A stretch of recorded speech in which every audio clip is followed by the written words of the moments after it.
Today on an all-new Dr. Phil. My parents had a pet store and sold it for $1 million. He says that's his money. But they call their adult son a dishonest, The store was started with money they owed me. That's a lie. lazy, You say she paid off my house, but it is a filthy mess. You're in there with 35 cats? thief. You were forging checks. Yes. How many times you been in jail? Oh, too many to count.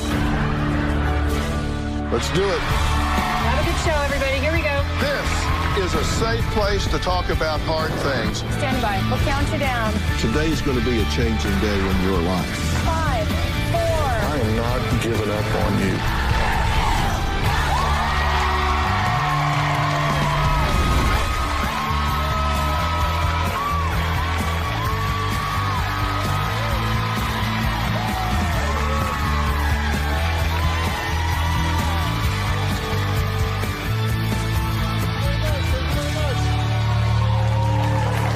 Well, Carol and her husband Frank finally retired 7 months ago. They say they were excited to relax, enjoy their golden years and the fruits of their labor.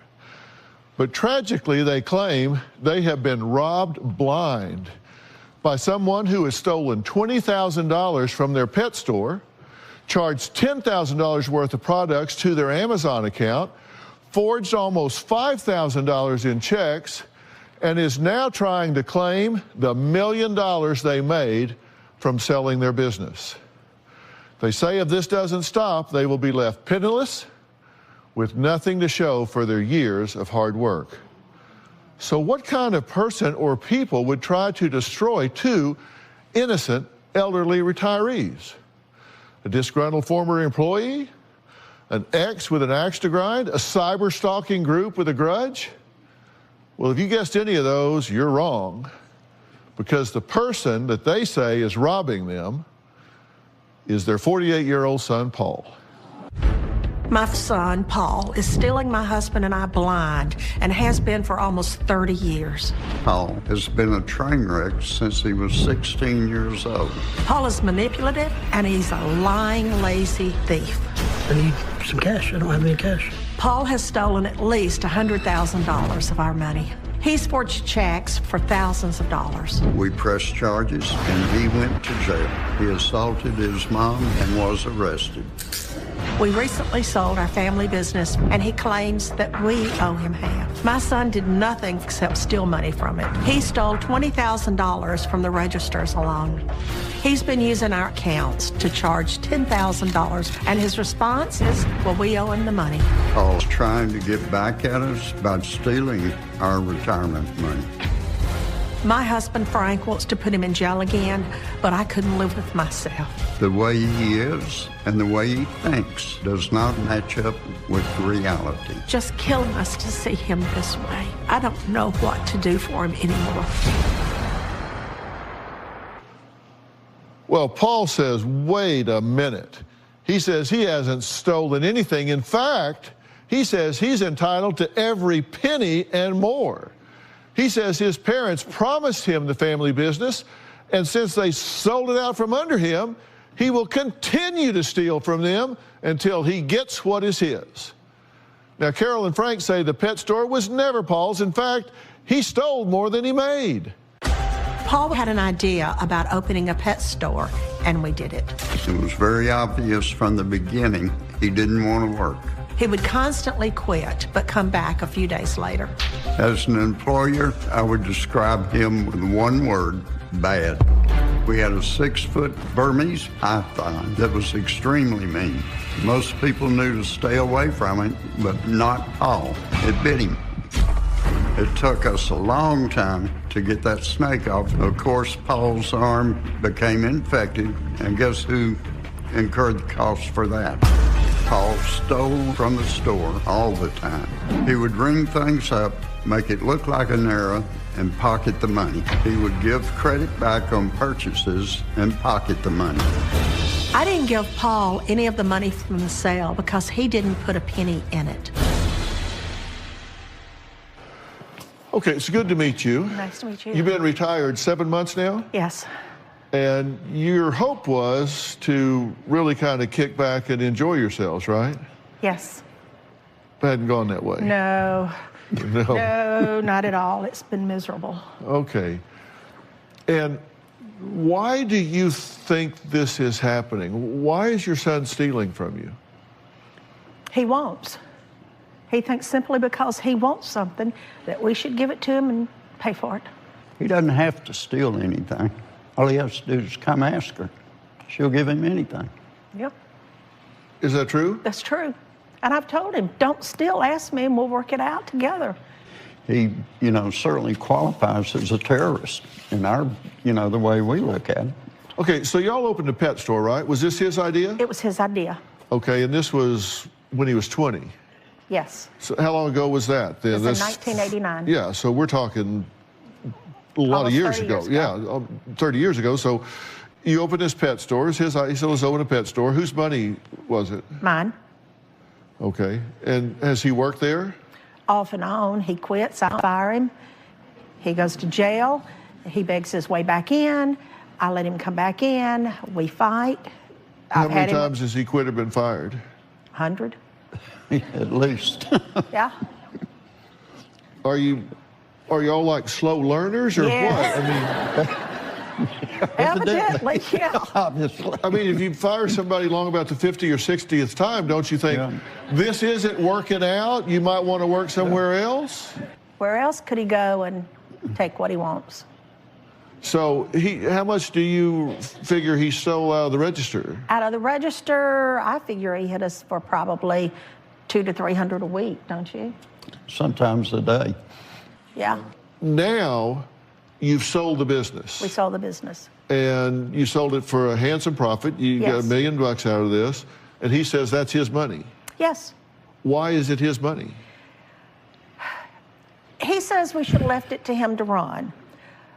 All right, a couple of months before we finalized it and sold it, he was working for us, and I gave him a chance. I said, come in at 7 o'clock open. He'd show up at 7:30. Employees waiting outside. He'd show up at 8 o'clock. He'd say, I oversleep, I'm busy. His hours were 7 to 3. 12 o'clock, he'd say, you've got plenty of people here, I'm going home. And he would leave. So when we sold it, he says, well, you never gave me a chance to prove that I could run it. Does he admit to stealing from you? Yeah. And he says now that you've sold the business out from under him, he's going to keep stealing from you. Yeah. And he's definitely doing that. He had 15 packages come to his house yesterday from Amazon, so it's not like coming on here changed him. Well, how is he charging Amazon? Is he using somebody's credit card? We don't know how he gets them. We cancel. No, it's your credit card. But I don't know how he got. No, I canceled this credit card a month ago. But the charges come and got anyway. a new number, and we're getting credit. We're getting charges. You know he's stealing from you, but yet you're continuing to pay his bills? Yeah. What do I do? Let him go without power? Yeah. Oh, I just want to understand this. He's stealing from you. Yes. And you're over here writing out checks for his utilities and his rent and his taxes and all that while he's stealing from you. Yes. Okay, what would he have to do? Where is the threshold by which you would say, enough's enough and too much is too much, I'm not going to continue to pay for all your expenses? You've crossed the line, I'm not going to continue to do that. What would it take? We're here. This is it. If it doesn't change after this, I'm done. I will have him arrested again. Well, let's find out who we're talking about. Paul says he was left penniless after his parents stole his pet store out from under him.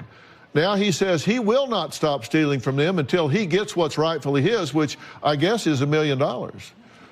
We'll meet Paul when we come back.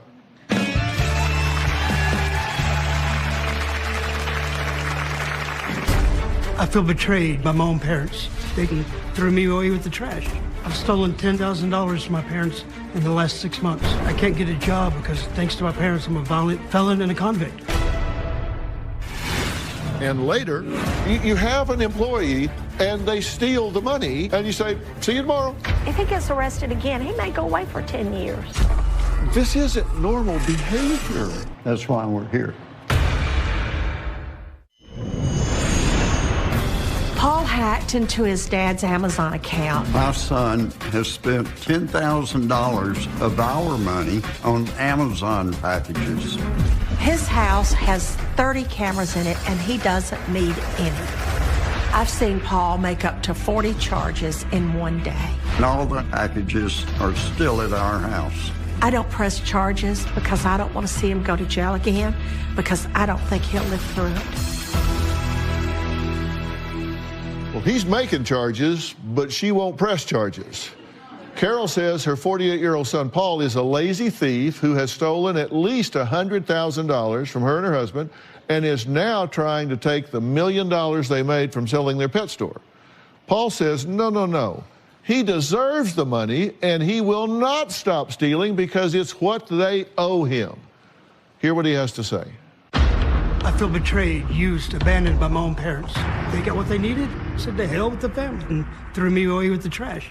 My parents had a pet store for 30 years and sold it for $1 million, and it was my idea, a store I started, and it was promised to me.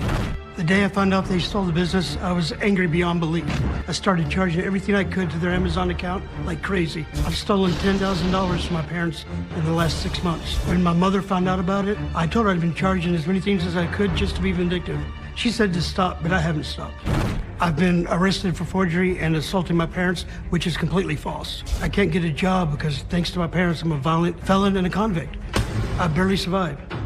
My parents paid my house off, but it's the smallest, nastiest, dirtiest piece of junk ever.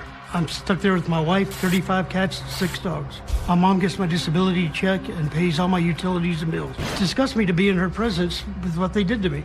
They've taken everything from me.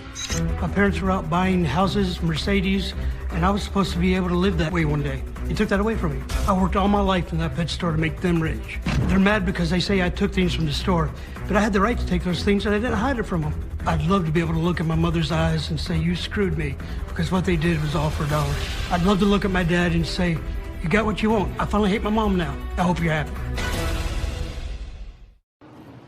Okay, Paul, I'm glad you're here. You said, just as you came out, that you had something you wanted to clarify. You've been listening to everything that's been said so far. Yes. And I'm going to give you the floor to clarify anything and everything you want to clarify. Okay, well, first off, the store was not started with their money. It was started with money they owed me that I had given them when he lost his job. That's a lie. That is not a lie. That is a lie. I gave you $8,000, $8,000 to $10,000 of my money I had received from an insurance settlement. How about you got your own pet store? What happened to that? Oh, you took it away.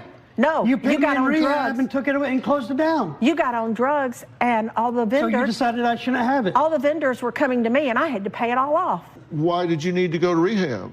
That was right when I was 27. I had tried an illicit drug for my first time. I was totally unprepared for the results. You just tried it one time? No, it lasted a good decade of off and on. Okay. So you tried an illicit drug for the first time for 10 years? Yeah, basically. Yeah, so Once you get involved in that lifestyle, it's hard to get out of it. I've heard that. He OD'd. I did not. He OD. also, at one point, he came to my house and he took off high, and he was hiding in neighbors' backyards. You get shot that way in Texas. Yes. Oh, you said you were going to lock me up, and I left the house and jumped the fence because I thought you were going to lock me up. And I was right. You had me locked up. But didn't you tell us that during this time you were forging checks and stealing money and In the very doing things beginning, that I you did shouldn't have been forge doing? a couple checks I mean, you were when I very got on honest call. with us about that. Yeah, I did. But it was for $1,000, $1,200 at the most, not thousands of dollars. We had no money at all then. We were broke. But you were forging checks. Yes, I forged 2 checks, I believe it was. That is a crime, right? Yes, and they put me in jail for it. Okay. But you're the one that forged the check. Yes. Okay. So isn't the reason you wound up in jail is because you committed My a crime? initial action, right. That time. How many times have you been in jail? Oh, too many to count. They've all been assaults based on my mother putting me in jail. One time I'm sitting there laying down, or we have a disagreement, probably over drugs or something like that. She's beating me in the head with a lead glass to where I'm dripping blood down my head. The police come there, and because I kicked her off of me while she's beating me, I went to prison for assault. I wish that was the whole story. His wife was in her house. She called me and she said, he's come here. He's grabbing everything out of here. He had a hooker in the car with him outside, or another druggie, and she was trying to get him to stay, and he began to fight us. And stupidly, I picked up a glass and hit him in the head. Let's don't talk about the time I pulled him out of a crack house and I had to chase the drug dealer down that had the car, brand new car that I had bought him that he had traded for crack. We have to take a break here, but when we come back, I've got some questions here that I want to kind of go over where the threshold is of what's acceptable and what's not acceptable, because y'all talk about some of this stuff like, well, yeah, that happened, but so what? So Carol says she's done everything to make her son Paul's life better, including paying for an awful lot of stuff. I'm going to talk about that when we come back.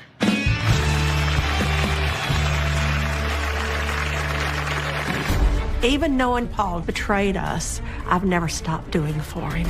I pay $400 a month in Paul's utilities, $250 for his cable, $7,000 a year in taxes and insurance for the house they live in. I don't stop helping him because I know if I do, he won't have any water or electricity. And later, do you think they're getting in the attic and listening to you? Somehow. You have 30 security cameras. There's dark in an attic, but I've seen shadows that look to be figures of people. My mother, Carol, is my best friend and my worst enemy. If I give you that money for the deposit, I want it back when you get it back. She has backstabbed me repeatedly. My mother's greedy and quick to anger. There's been plenty of times where she has hit or kicked me, and I'm the one who goes to jail for assault. My dad and I have no relationship. I've barely had any contact with him since I was 16, not even a hug. My parents treat me like I'm incompetent, when they are the ones who haven't given me the things I need to be an independent adult. Well, Carol says Paul is a bottomless pit, that nothing is ever enough, and she can't seem to satisfy him, even though she's financially supported her son for almost 3 decades. Now, he says that's not true. He says he's worked, he's been at the pet store, he's been involved there since its inception. She says the reason that Paul and his 35 cats and 6 dogs have a place to live is because of her. Take a look. Even knowing Paul betrayed us, I've never stopped doing for him. And it's $50 for the deposit in the hotel room. Yeah, I can give you that, but I want it back. How are you going to get it back? I bought 5 houses for my son Paul. I've bought 6 cars. He's never paid for one. I even pay Paul's monthly expenses. I pay $400 a month in Paul's utilities, $250 for his cable, $100 for his phone bill, $250 a month for his water and gas bill, $7,000 a year in taxes and insurance for the house they live in, $700 monthly car note. And I pay $150 for a monthly storage unit. In that storage is junk that he doesn't need. And the storage unit that you won't get out of. It's stupid to be paying storage on it. Yeah, you don't need it. You haven't touched it in 4 years. I don't stop helping him because I know if I do, he won't have any water or electricity. Paul and his wife also have 35 cats and 6 dogs, and I don't want to see them go without either. You're talking about all of this stuff like, oh, I only forged a few checks, and I only sold this, and I only did this a few times. None of that's acceptable, but y'all talk about it's like every day, that's what everybody does. This isn't normal behavior. You're making it possible for him to continue to be non-productive? Yes. I made a list of things that I just went through, just jumped off the page at me. You won't press charges to put him back in jail when he commits a crime against you. You allow him to return to work after firing approximately 200 times. He's either quit or been fired 200 times. Yeah, sure, come on back. You have an employee who you turn over the keys to the money, and they steal the money, and they admit they stole the money, and you say, see you tomorrow. You put him in jail. You say, okay, all right, that's it. You're going to jail. He hires the attorneys. You're going to put him in jail and then bail him out and hire an attorney? Why put him in to begin with? Never bailed him out. Just pay the attorneys. If he gets arrested again, he may go away for 10 years. Well, I'd like to bring up one thing, too. They say how they pay all this out per month for me. That included me working 40 to 60 hours a week that they didn't pay me anything for. You never worked 40 hours a week. 4 months before we retired. I'm not finished. I'm sorry. Take the children to visit him in jail. Yeah. You won't call the police. He orders $10,000. That's identity theft and theft by check, essentially, by using a false credit card. $10,000. You do nothing about it. You've bought him 5 homes. You say, she paid off my house. But it is a filthy mess. Who lives there? Well, no, you can't count these homes they bought me because they throw me out of them. They would get mad because I don't pay rent, even though they're the ones paying me to work. Look, you lived in this one from 91 to 92. You lived in this one from 05 to 07. This one from 07 to 10. This one from 10 to 13. And this one from 13 to the present. And you dog on this house because you say, it's the tiniest, crummiest, filthiest house ever. You live in there with 35 cats and 6 dogs. Well, that's a business she set my wife up in, raising Persian cats and selling them. You financially support him, pay utilities, you give an allowance. Well, that's his money. I get disability money. That's my money. It's not an allowance. I don't get all of it, but I get my money, some of it. And you're paying his electric bill. Yes. Which runs the computer. Yes. That he uses to steal money from you. Yeah. On Amazon. If you didn't do that, when the battery went dead on the computer, you'd at least be protected there. That's true. You've purchased 6 cars. Yeah. 6 cars, 5 houses and 6 cars. And you set up 2 other businesses. Yes. Both of which tanked. They're the ones who close them down and take them away. The grooming shop, we didn't close it down. You put me in jail because I held you back from hitting me and closed the grooming shop down.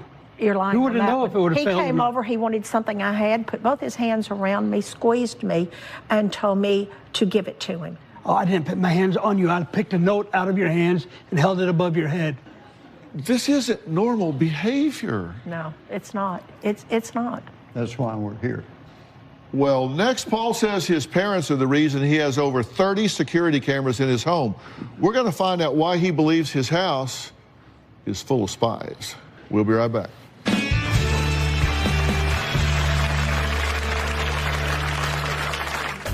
I know some people don't believe me, but I hear voices in my house. I feel like my parents have sent family members to my house to spy on me. I'm at the point of going insane because of what my parents have put me through. When Paul was 14, he was electrocuted and has never really been the same since. He touched a high voltage power line and it almost killed him. The electricity went in his hands, exploded out his feet. He was airlifted to a burn center and spent 6 weeks on his back. There's no way to know how bad the damage was. A part of me always thinks that has something to do with his problems he has for the rest of his life. Well, Carol says she's terrified to be left alone with Paul because of his erratic behavior, and she says he's even accused them of sending spies to his home. So what's Paul's proof? Well, he says voices are coming from the attic. Let's take a look. I know some people don't believe me, but I hear voices in my house. I can hear them commenting on things I say. They're talking about what I'm doing, this and that, sometimes getting mad at each other and yelling, and then I hear somebody calling somebody else. Once I heard the cell phone ring upstairs in the attic. I feel like my parents have sent family members to my house to spy on me. And I know they're there, I have proof. In the attic, lanterns have been moved over to one corner, propane tanks moved over. I know it's either my son, daughter, or my sister. They live in a different county. They wouldn't go in the house. The attic goes through up to another entrance into the garage, and the garage is built out into rooms, so they could easily elude me. He's got cats. They make sounds. There'll be a raccoon, It could be a raccoon. possum, or squirrels. There's 30 cats? 35? Yeah, the cats don't form words. Yeah, but they meow and they sound like people. About 4 or 5 years ago, I was diagnosed with paranoid schizophrenia. I think the diagnosis is right, but to be honest, I've always had the feeling of being watched. I think the sense that everybody is always watching me was instilled into me by my parents. I'm at the point of going insane because of what my parents have put me through. Do you think they're sending family members to your house? I do, yes. You think they're getting in the attic and listening to you? Somehow. To learn what? I have no clue to stop me from shopping on Amazon because a lot of the orders I make are canceled immediately. Let's talk common sense here. Forget about them for a second. It's just you and me. You got a 1,400 square foot house. There's you and your wife, 35 cats and 6 dogs.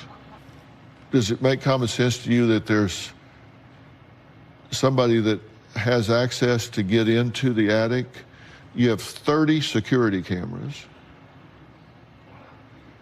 But do you think somebody's eluding these 30 security cameras and getting into your attic and Actually, with my listening to you? wife's help, I think that something similar could be done on occasion, and that the rest of the time I'm so on high alert listening that I might be hearing things that aren't there. Is it likely that there's actually somebody up in your attic? No. I mean, because if they can get up in the attic, you can get up in the attic. Have you gone up there with a flashlight and looked around? Yes, we have 2 separate compartments in the attic, and I'm too old and weak to go over the middle section to the other side.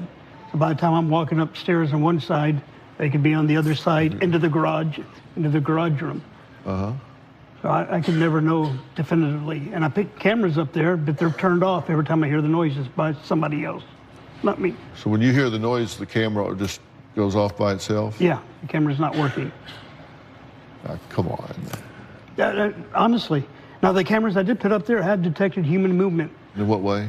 It says human detected. They're motion-sensitive tracking cameras. And I get a notice on my cell phone saying human detected. Exact words. Well, so are these cameras record somewhere? So you go look and see the human? Yes, I do go look to see, and within a few minutes, the camera's turned off. But when it detected it, it was on, or it wouldn't have detected it. Right, So, and I've looked and seen, there's dark in an attic, but I've seen shadows that look to be figures of people. and what would be their motive? Well, whoever is up there want to protect my mother from me shopping on Amazon and wants me to quit vaping because my physical stuff gets messed with, my nicotine gets poured out. Uh-huh. Just strange things that wouldn't happen normally. So you think they've hired somebody to go up there? Well, I thought it was based by them because it sounded like my son or daughter up there. Because, that's pretty expensive to hire somebody to go sit in somebody's attic 24/7. I know it's ludicrous, and I have told my psychiatrist about this, and he's altered my medication. Yeah. What did your psychiatrist say about it? He told me he didn't believe anybody was up there, and he changed the dosage of my medication. Yeah. Now, mind you, he hasn't had one delusion since he's been out here. My dad needs to stop stealing. I've seen everything that he charges to my grandparents' credit cards, and if he doesn't stop, he does need to be held responsible. Frank and I raised our grandchildren, Samantha and PJ, from the time they were babies. Paul and his wife split up, and he brought them straight to me. Paul was helping at first, but then he got caught up in drugs. No one was paying attention to them, especially Paul. When we first had the children around, neither one of them spoke hardly at all because no one had ever talked to them. I tried to get custody of the kids, but Paul would never sign them over. But I would love for him to become closer to his kids because they deserve that. Let me ask you this. You've allowed him to perform criminal acts. You've allowed him to steal from the store. You've allowed him to hijack your identity and charge things, It's go to the bank. Major problems with me and the wife. I mean, almost every time there's an occurrence, We get in an argument. There's Y'all been married something. how long? 52 years this year.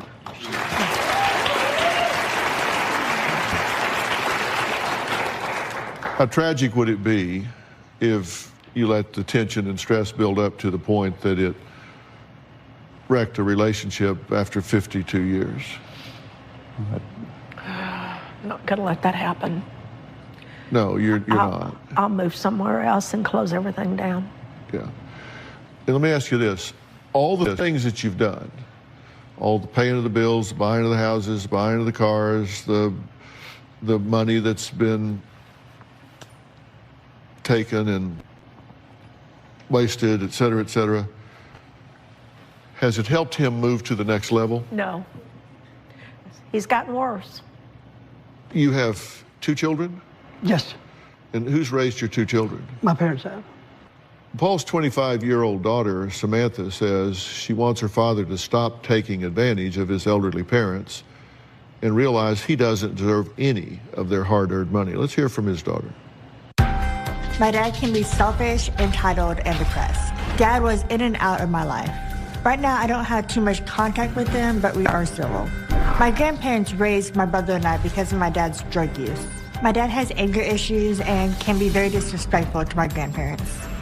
I don't agree with him stealing and making online purchases. My dad needs to stop stealing. All he needs to do is ask, and they'll be happy to help him. Dad thinks he should get money from the family business. I don't think he deserves it because he doesn't put much effort into it. I grew up in the business. My dad's focus was trying to sell electronics in a pet store. A pet store is not the place to sell electronics. I've seen everything that he charges to my grandparents' credit cards, and if he doesn't stop, he does need to be held responsible.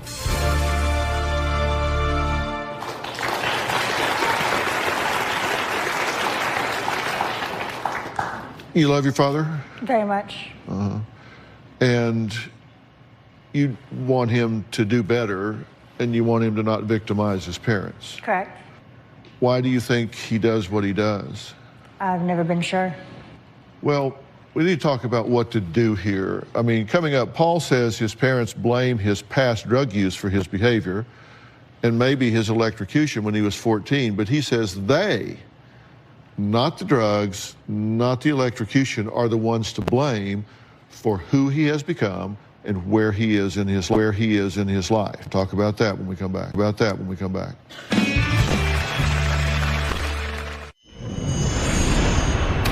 I believe Paul started using heavy drugs during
the 90s. Started using cocaine and heroin, and I was hooked. That was when he was found passed out in his own store. To pay for drugs, I used money from the pet store and convinced my mother to give me more. Whatever income he had went to drugs. In 2002, Paul went to live with his sister, who's a past Olympian. He sold her Olympic ring for drug money, and he got arrested. Paul went to rehab at least 4 times. My son claims he quit using 10 years ago, and he claims he's sober, but I don't buy it. They want to blame past drug use for the way I'm behaving now, but they are the ones to blame.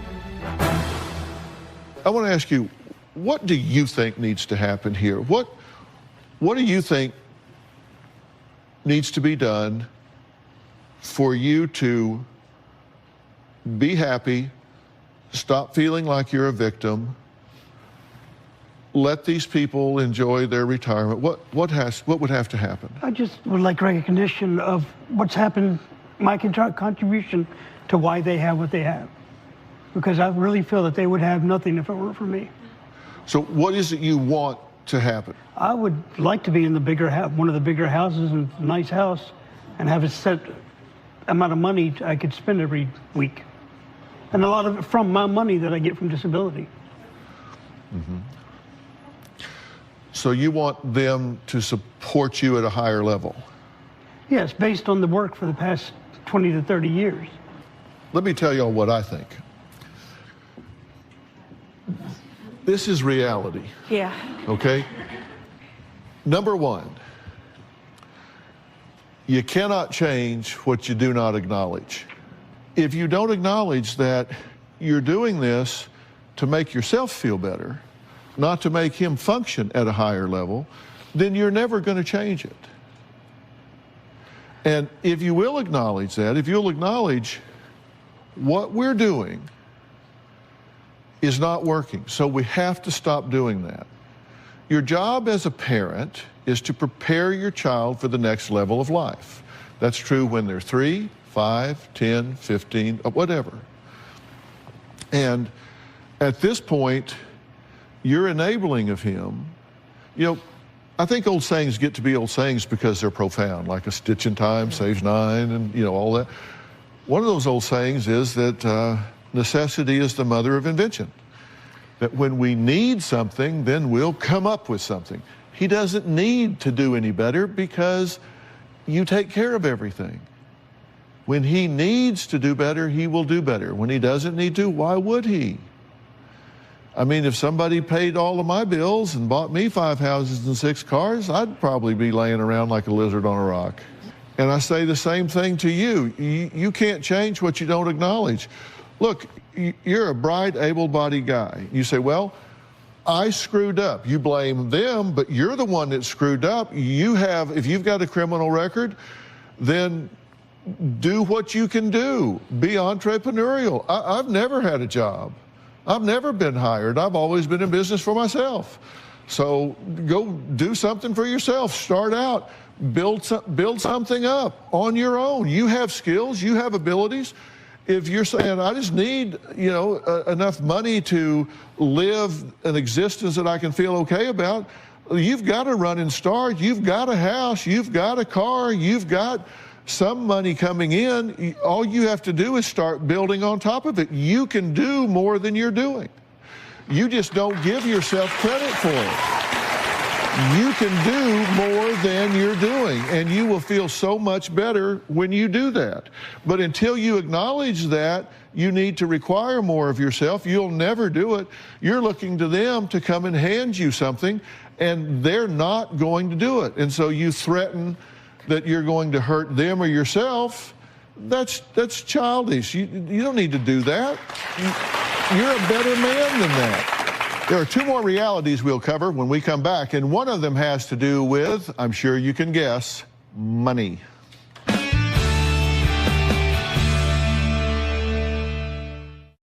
Number 2, do not reward bad behavior.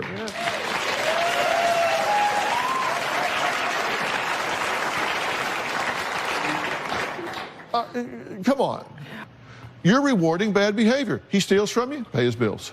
He steals from you, buy him a house. Steals from you, get him a car. And then you say, I don't understand why he's doing this. Yeah, it's dumb on my part. Number 3, you do not solve money problems with money. Now, this is just a reality in life. You don't solve money problems with money. If somebody calls and says, oh, I'm just horribly in debt, can you loan me $10,000? No. Yeah. You know why? Because whatever they did to get $10,000 in debt, unless they change that, they're going to now be $20,000 in debt. You could give him a mansion in Beverly Hills and 10 grand a week. That would not solve the problem. You're right. That would not solve the problem. That would not fix the problem. It's not money that's his problem. It's attitude that's his problem. You say you're seeing a psychiatrist, right? Yes, sir. What I would like to do, with your permission, is I would like to contact your therapist and ask that individual if it would be okay with them if we offered some adjuncts, some additional resources to what's currently going on. I don't want to interfere with what they're doing with their therapeutic regimen, I don't want to replace that person. I don't want to do anything to interfere with that. But I want to see if they would be okay with us offering some additional resources for you in addition to what they're doing. That would be great. Because one of the things I would like to do, for example, is to arrange for you to have a life coach and help you make a plan that you could get excited about in your life to do some things that you could really be proud of. I would look forward to doing something like that. I mean, it would really be, you know, something where you could say, I did this, I didn't get this from my parents, I did this, I set this up, I did this, I'm making money, I'm making my own way, I'm using my skills and abilities, and I'm doing it in a responsible way. I would also like to see if they're okay with us arranging to do a brain scan with you. I want to know what the impact of all of these drugs have been. I want to know what the impact of this electrocution has been. If there are parts of your brain that have been disrupted. We have wonderful technologies these days for awakening parts of the brain that have gone dormant, from calming parts of the brain that have become overactive, to stop neurological storms in certain areas.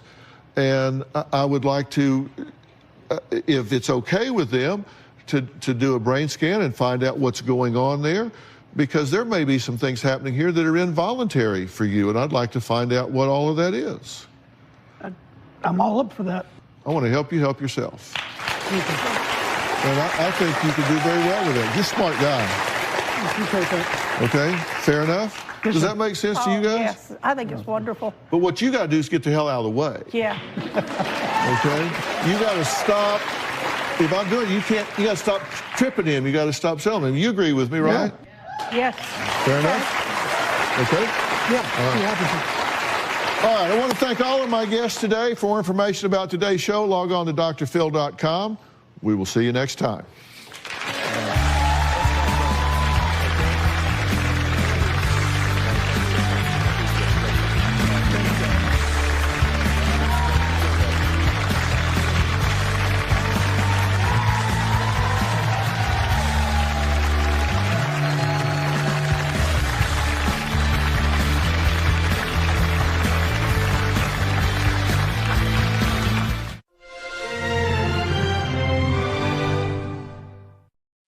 On an all-new Dr. Phil. My dad has been faking illnesses. He claims he has liver cancer, 100 heart attacks. Is he lying to his family? Are you a con man? No, sir. Which doctor said you had 6 months to live? This was in the ER. I have that ER record, and he did not write that down. That hospital scares me. The one you go to twice a day sometimes? You've called 911 more than people call Domino's Pizza. Let's do it. Have a good show, everybody. Here we go. This is a safe place to talk about hard things. Stand by. We'll count you down. Today's going to be a changing day in your life. 5, 4. I am not giving up on you.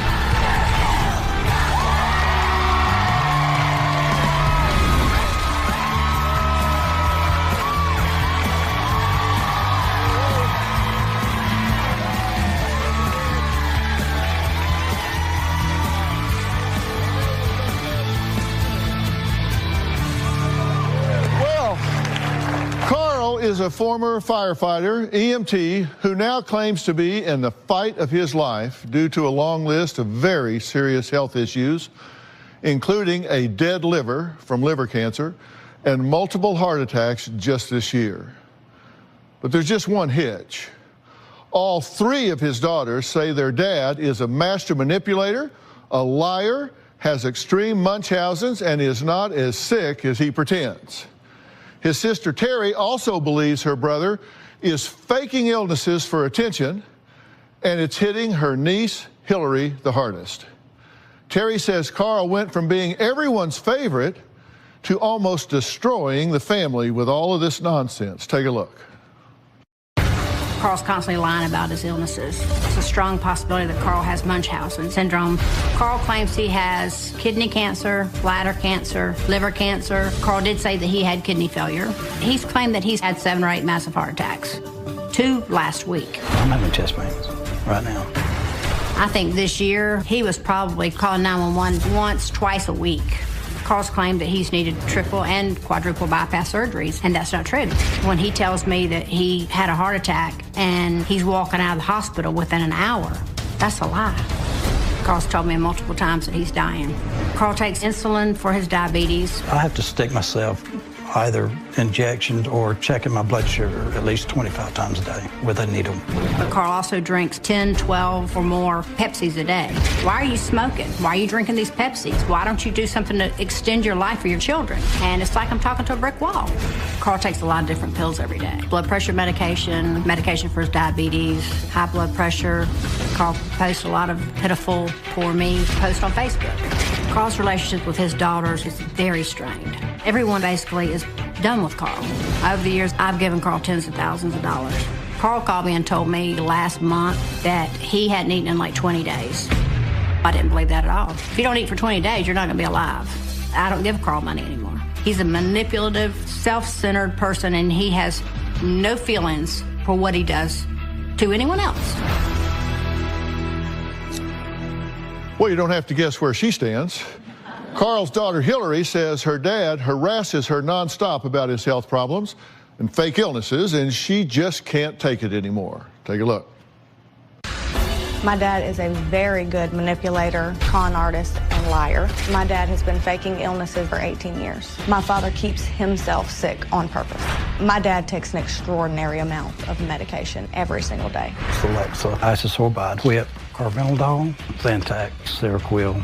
I really can't remember what they give it to me for. I do believe my father has Munchausen syndrome. Like, he'll eat a pack of gum and then call the ambulance because his blood sugar is high. My dad calls 911 sometimes 6 times a week. I believe my father's been in the emergency room at least 200 times in the last year. He has shut out everyone except for me simply because everyone else has given up dealing with him. I'm the last person that puts up with his. My dad will start calling my phone 6 o'clock in the mornings, and if I don't answer, he'll call, and when I answer it, he's begging me for something, whether it be money, Xanax, food, cigarettes, anything. When I cannot provide it, he starts cussing at me. This is ridiculous. I'm very sick of it. He has called me multiple times telling me he was dying, that he had like 3 to 6 months to live. That is not true. It is very unfair to me. Okay, why do you think this is going on, and when did it start? You said he used to be everybody's favorite, life of the party, fun guy. Absolutely, he was. When did it switch and why? I think it switched probably in 97, maybe 96, and I don't really know why it switched. My father passed away in 97. Carl had a back injury, started taking pain medications, and first it was Xanax, and he started taking pain medications and stuff. He became a different person. You've confronted him about this. What have you said to him? I've told him, I said, Carl, you've got to stop doing the pills. He lies really bad about, all these different illnesses that he has. And, it's just kind of like you get to the point where you don't believe him anymore, And I've just told him, I said, you're destroying your life. You're destroying your children. But what's he say about it now? When you say, don't believe you, this is crazy, don't believe you, you stop doing this. What's he say?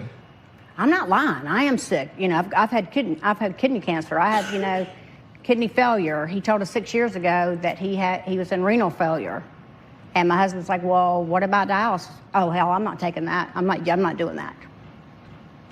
Well, when we say that he's used his dying language, this catastrophic language, here's some of the language that have come out in text. He says, and these are quotes, 4 heart attacks in 4 days, pray for me, I love you. This is like, I'm on my way out, pray for me, I love you. Next, quote, maybe the last time you talk to me, I love you. Quote, I'm going to die. Quote, I have a 5% chance of keeping my leg. Quote, I'm in the hospital with a very bad blood infection. Quote, I'm sorry for all I've done wrong to you. Quote, I'm scared of bottoming out in my sleep. I mean, just all of these, like, I'm adios. Oh, I'm out. He's pitiful. He's got that rolled down. How do you respond? You've gotten some of these. Some of these are to you, not all of them. How do you respond? A lot of the times I don't respond to him. I just kind of keep it to myself. It's hard to respond to him because when you try to question him about it, he just tells you, well, go ask the doctor. But then when you tell him you have talked to the doctor and the doctor said that's not true, he'll tell you, well, they're a liar.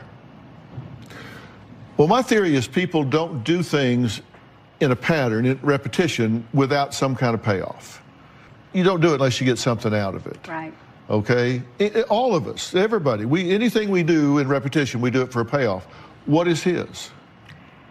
Attention is one of the things that he does, but he also does it because he's hoping that you'll feel so sorry for him that you'll give him money. Well, then that's his payoff. That's his payoff. Sympathy. Sympathy. Money. Is that why he puts these things up on Facebook? He puts these posts up on Facebook. If he hit his head, I guess, and he's got a picture with grandkids there, and his leg scuffed up. He puts these up on Facebook for everybody to see. Like, hoping that everybody will just feel sorry and call him and say, oh, Carl, what can I do for you? He's actually gone so far as asking for money, right? Yes, sir. Because January 6th, I mean, we're talking not long ago, I went to the doctor today and he said my liver was gone and I can't expect to live much longer. If you can help with donations for my medication, please send. Please help if you can. My life depends on it. Do people send money? No. I used to give him money. That's the thing. That's the reason he's put these kind of things up is I cut him off about 7 years ago. And now he's begging for everyone. No one's going to send him money. No one believes him. You say he just flat out told you that he had liver cancer and lymph node cancer, right? Yes. He didn't say, I might have, maybe, sorta, it's a possibility, hope I don't. He hasn't. He has. He just said, I have liver cancer and lymph node cancer. And I have 36 months to live. And that was 12 months ago. Carl is here, I hope.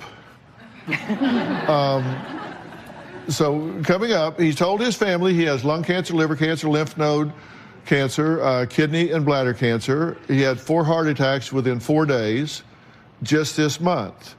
So if miracles happen, he's going to walk out here and we're going to hear what he has to say after the break.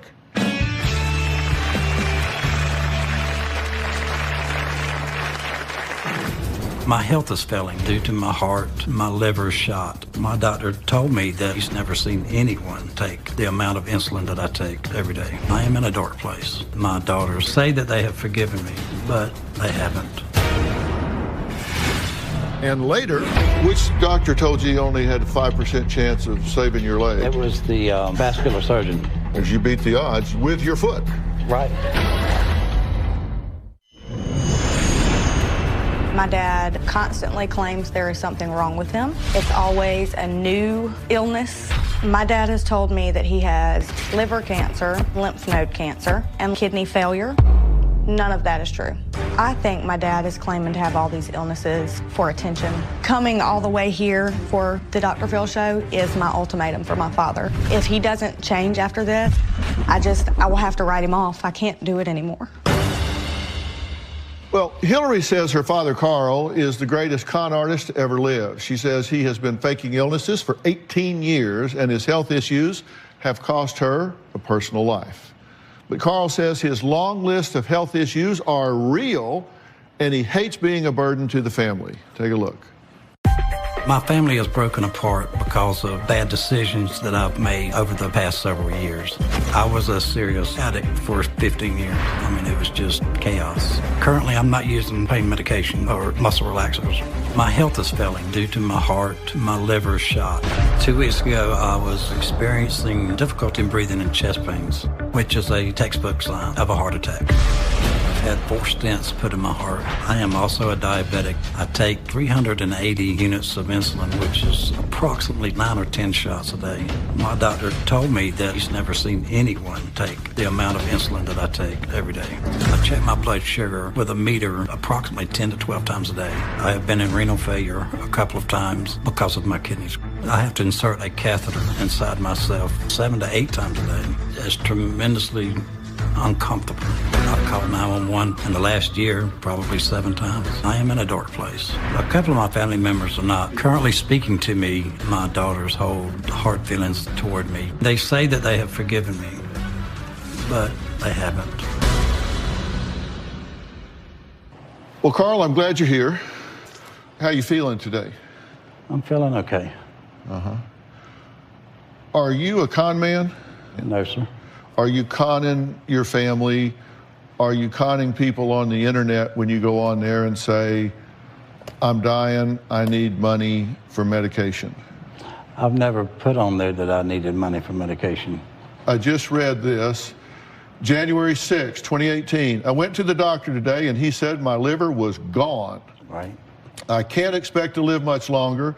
If you can help with donations for my medication, please send. Please help if you can. My life depends on it. Well, I was looking for a place that would help me with my medication.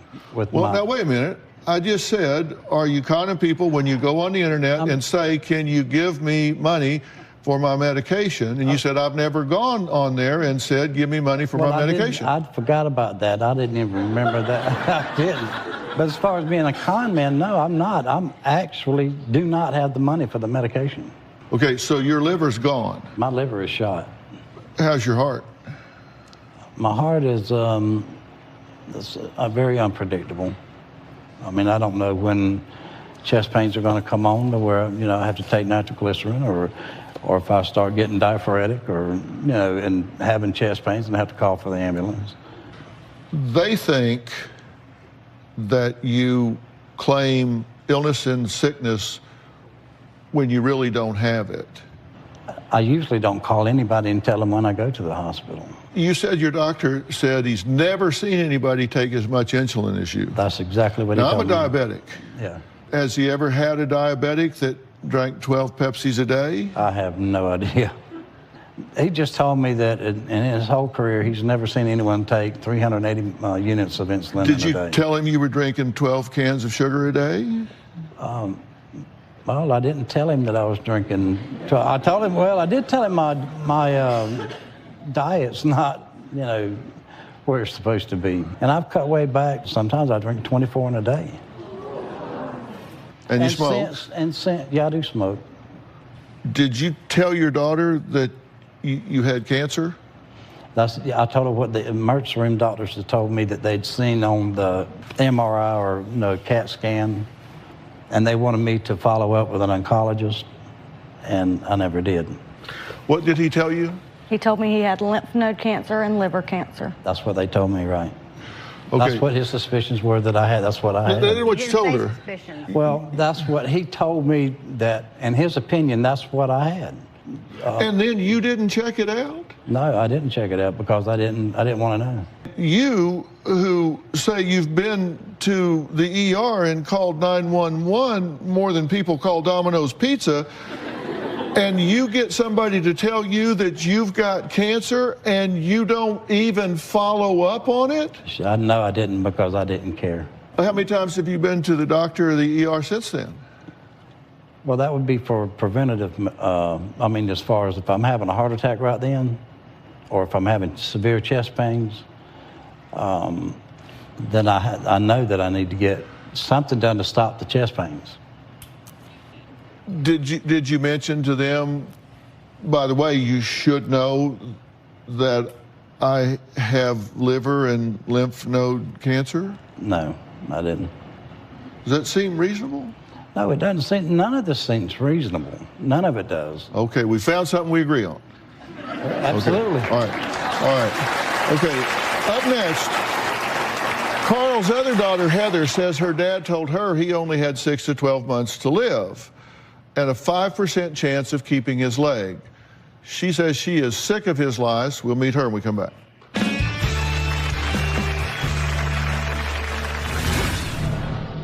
That hospital out there scares me. We have the records. You've been there twice a day. What were the reasons I was there? Do you remember? I'm glad you asked. Thank you. We're just talking about 17 and 18. And later, you don't have cancer, right? As far as I know. You didn't have 4 heart attacks in 4 days in a row. When you were working as a firefighter and EMT, what would you have said? I would jump on somebody's ass for doing the same thing. My dad does put me through hell with things that he does. My dad has cancer 1 week, and the next week he has 3 heart attacks. My dad has claimed that he's had 100 heart attacks in a year. I don't think he's ever had one real heart attack. I think he's just full of crap. I do not want him in my life right now. Well, that was Carl's other daughter, Heather, who also says she's at a breaking point with her father, who she says fakes illnesses, including cancer. Thank you for joining us. I know this is very frustrating to you. Now, Melody is Heather and Hillary's older sister who wrote into the show about what she calls her father's extreme Munchausen. She's joining us on Polycom today. You've been listening along, right, Melody? Yes. What's your answer to the why? I don't know. I don't understand. First off, do you think that you're maybe not as sick as you sometimes think you are? I do feel that way, yeah. That sometimes I'm not, or I don't know if it's that or desperation that maybe all the stuff that's been told to me from these different doctors. I don't know who's telling me, you know, the exact straight truth. Which doctor told you only had a 5% chance of saving your leg? It was, that was the vascular surgeon. He was apparently wrong, right? Well, I mean, no, I don't think he's wrong as far as the circulation into my foot and my leg. I don't. You fell into 5%. You kept your foot. Yeah, I did. So far, yeah. Which doctor was it that said you had 6 to 12 months to live? The doctors that was in the ER that said that if the lymph node and if it was the liver cancer, then, you know, you're not looking at long at all. Oh, so he actually told you what he thought you had and how long you had to live? Exactly. Sure did. No. No.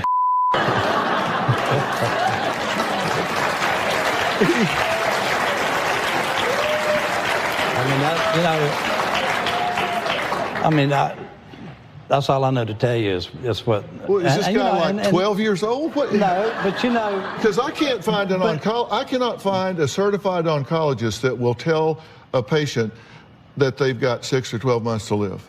But yet you've got an ER doctor who does not do the scans or determine. He didn't tell you what type of cancer, what stage of cancer. What he just said, I think you've got liver and lymph node cancer, and you got 6 to 12 months to live. Well, you know, all I can tell you is what the man told me. You said you had stage 4 cancer also. So how would you know what stage you have? I did not never say that. Yes, I don't recall ever saying that. Well, and when was this, by the way? What, a year? Not even a year ago. Or it might have been a year ago. Yeah, it was a little over a year ago. Yeah. Which would make him wrong. Yeah, of course. As you beat the odds, you beat 12 months with your foot. Right.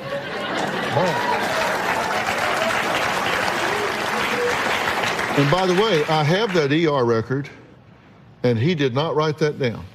He didn't. It is not in there. Well, there's not one thing in that record about them telling you anything about cancer. Well, you know, I mean, I think I've told my kids that that hospital out there scares me, and it does. And it does. Is this the one you go to twice a day sometimes? Twice a day? No, I've never been there twice a day. We have the records. You've been there twice a day. I've been there twice. For different symptoms. Okay. And they also did not say anything about cancer diagnosis. Okay, but what were the reasons I was there? Do you remember? Well, actually, I'm glad you asked. Thank you.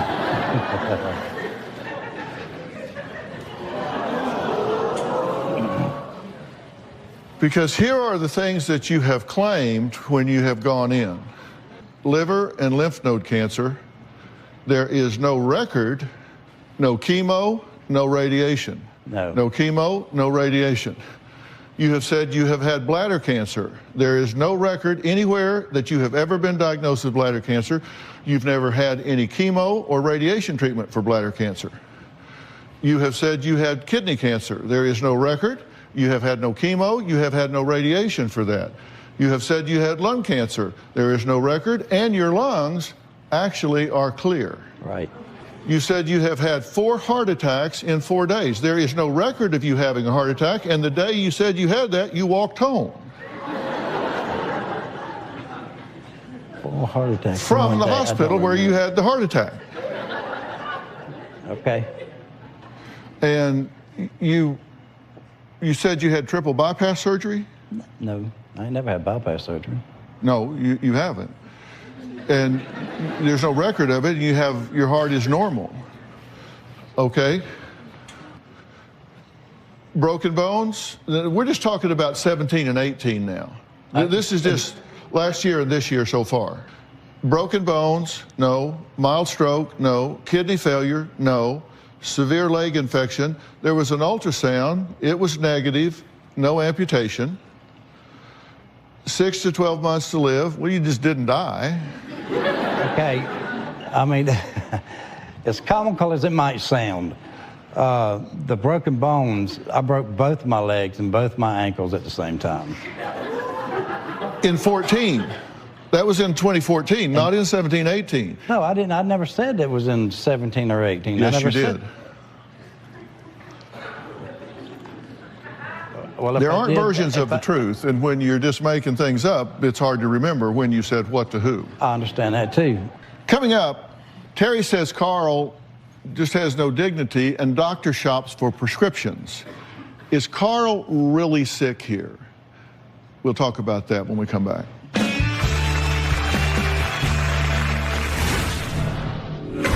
I feel that my dad is dangerous. I believe that he could kill me. He went around the house with a butcher knife and cut all the phone lines. It was one of the scariest nights. I feel that my dad is dangerous. I believe that he could kill me. About 16 years ago, my dad was on Xanax. He went around the house with a butcher knife and cut all the phone lines, told me that no one was making it out of the house alive. I slammed the bedroom door, pushed the bed and the dresser in front of it, lifted the window, and then I jumped out and ran down the street to call 911. It was one of the scariest nights that I've ever experienced. My dad is seriously disturbed and needs a lot of help. They are being harassed and beleaguered and are really just worn out. I understand. They're just worn out from this. I know that. And you say you've had 4 heart attacks. You've not. You say your leg's going to be amputated. It isn't. You say you have cancer. You don't. You should be very happy about that. But the question is, why are you saying all of these things about your health when they're not true? And I'm concerned for 2 reasons. 1, why you're so fixated on that, and 2, the day will come when you really do have something wrong and you're kind of like the little boy who cried wolf, and nobody takes you serious because you've said it so many times, you've lost credibility, and I don't want that to happen. But look, forget about them, forget about everything. Let's just talk here, you and me. For most of your life, you've been a stud, man. You've been a firefighting EMT. You're the guy that ran into the burning building. You have been in the trenches. You have saved lives, and I thank you for your service. I truly do. And you're not finished, and you're not going to continue down the road you're going on, because I'm not going to let you do it. Thank you. Now, I'm just telling you, just one old country boy to another, you need to pull your head out of your and listen to me. You're not going to do what you're doing here. You're better than this. You're better than this. And you know, and deep down inside, I know I am, but there's something, I don't know what type of if it's a physiological effect, that something's got a hold to me that I just can't shake, and I don't know how to do it. Are you doing too much drugs? No, no, seriously, don't answer till you think about this. It doesn't matter if you've got a prescription for it or not. Have you gotten reliant on these drugs and they've taken away your drive? Have they taken away your focus? I mean, and listen, that happens to the best of people. It doesn't mean that you're some kind of gutter rat drug addict. You get on these prescriptions, we have lost a moral compass with these opioids and painkillers and giving these to people, and it sneaks up on them. It doesn't mean you're a bad person. It just means if you've gotten over-medicated and it's taken away your focus and your drive, you got to reach out for help. You got to throw a hand up and let somebody help you. Just tell me what's going on. Well, I'm here to help you. I understand that, and I appreciate that. I've looked at your medical records, and let me tell you what they're saying. On April 5th, 16, comments from the RN. Taking benzos and opiates currently, does not believe he is abusing them. 9/14/17, they saw him and felt he was displaying drug-seeking behavior, which he did to me as well. 9/14/17 to 9/16/17, he is also asking for morphine IV by name for leg pain, saying that Percocet is not helping. 10/11/2017, additional history. Patient has been seen 2 other times in this emergency department this week and has not complained of similar symptoms. This is all considered drug-seeking, pill-seeking, narcotic-seeking behavior. I understand that. When we come back, Carl blames a tragic car accident 20 years ago for starting his downward spiral, and I could certainly understand why. We're going to find out why his daughters have a different story, though, when we come back.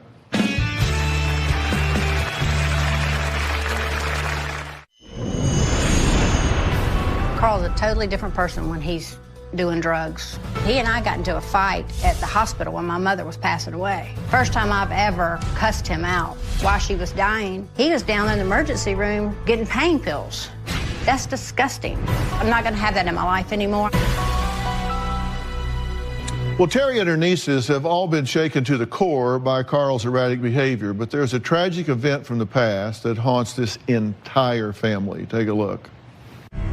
Carl's daughter Jessica got killed in a car accident about a week after she turned 16.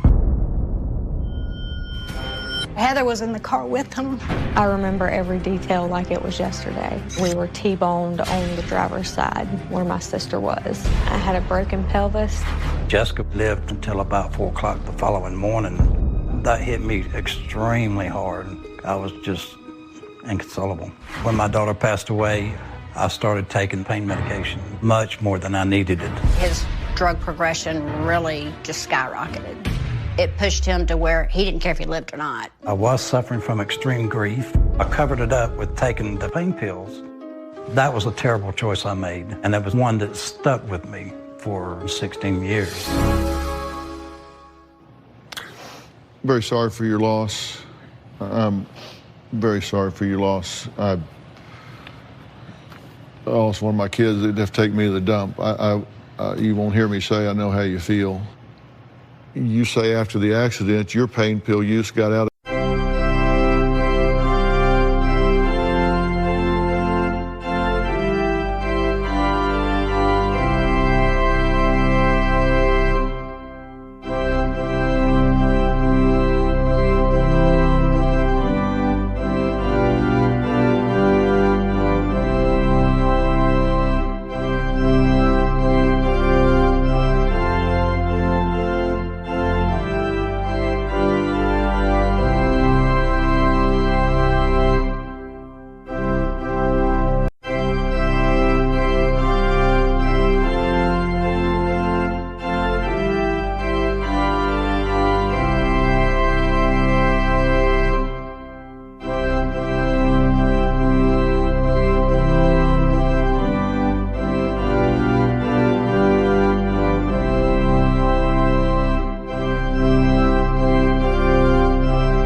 hand, and you say, you know it did. You said it did. It did, yeah. You can't tell me that you don't see that your reactions here, that your perceptions here, that your involvement here is irrational.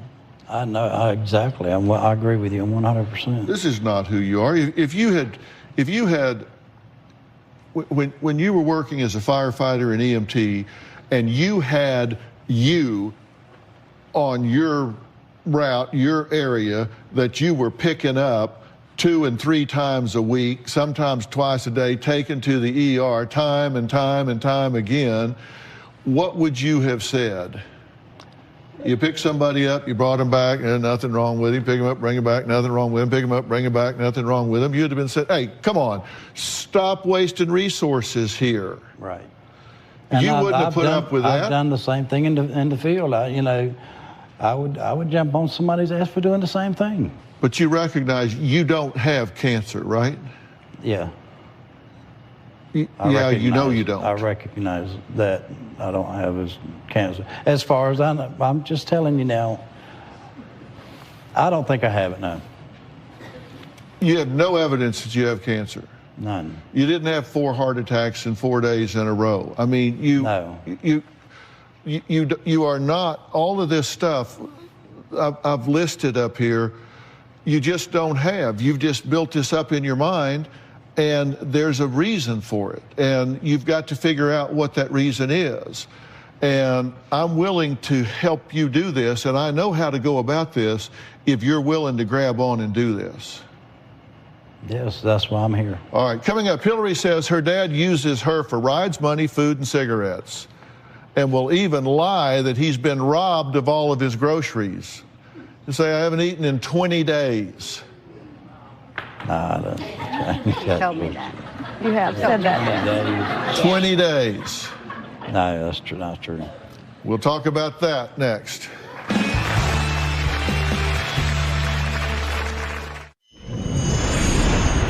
My sister Hillary is still involved with my dad on a day-to-day basis. It does worry me. He does manipulate Hillary for attention, for money. Everyone else basically is done with Carl, except for Hillary. And Hillary has a big heart, and she calls me crying. Aunt Terry, I don't know what to do. He says he's dying. My dad preys upon my kindness. He uses it to his advantage. It is very unfair to me.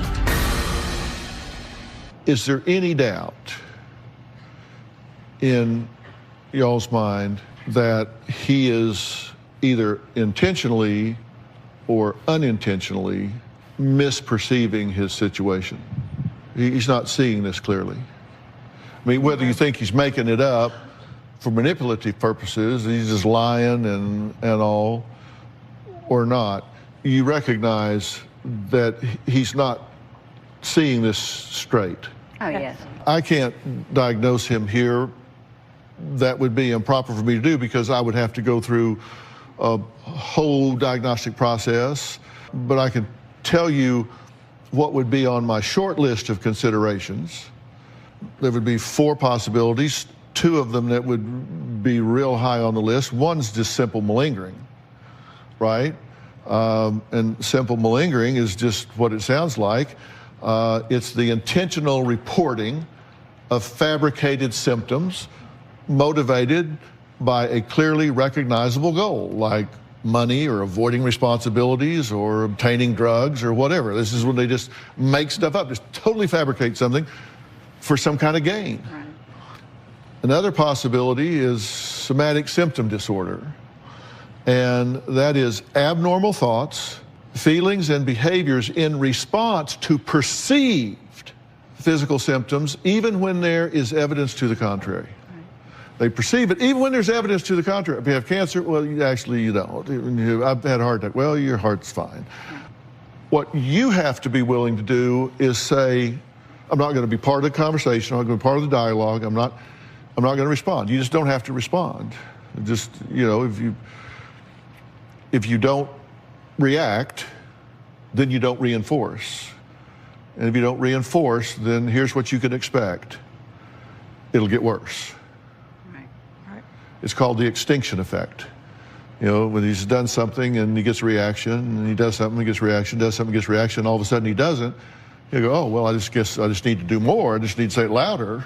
And so it'll go up, up, up, up, up, up, and then he goes, oh, well, I guess I'm not going to get a reaction, then it'll stop.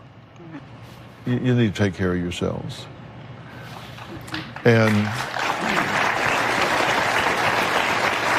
I'm going to tell you why that's okay, because whatever's going on here is way above your skill set. You're not trained for this. You don't have the sensitivities, the understanding to deal with this.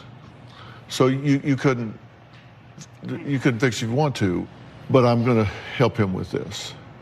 Okay, so you got to give yourself permission to say, I'm going to let others handle this. Mm-hmm. So think about that. When we come back, I'm going to talk about a plan to get him on the right track, which helps his whole family move forward. We'll be right back.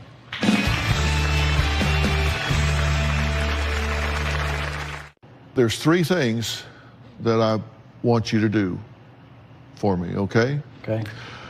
Number 1, I want to find out where you really are. I want to send you to a real diagnostic team, and I want you to agree to let them report back to me, and I'm talking in detail what's going on with you. I want to send you to the P&P Center in Dallas, Texas, and I want them to do a full evaluation of everything about you, which would seem to be playing into your preoccupation with this, but I want to get a baseline of where you are.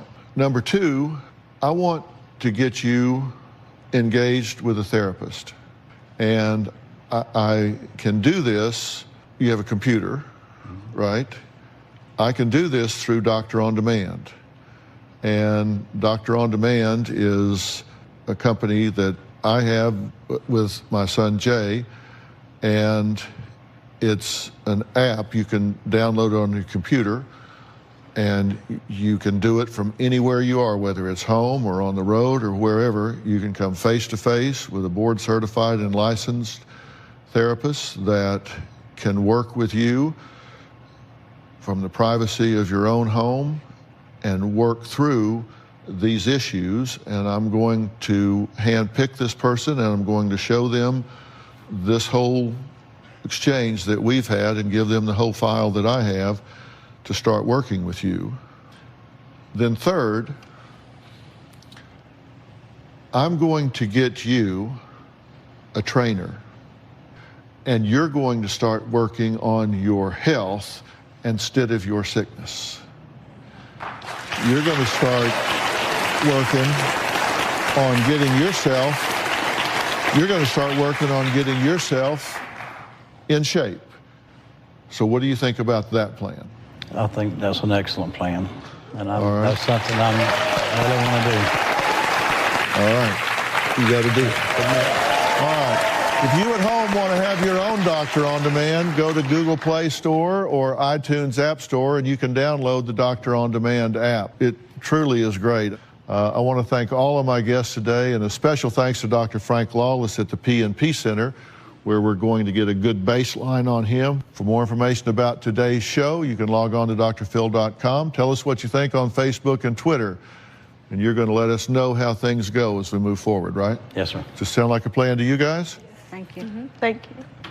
I also want to offer some help to you because you have carried the burden here, and I really think it's kept you from attending to yourselves about your loss. And grief is not a mental illness, but it is a process.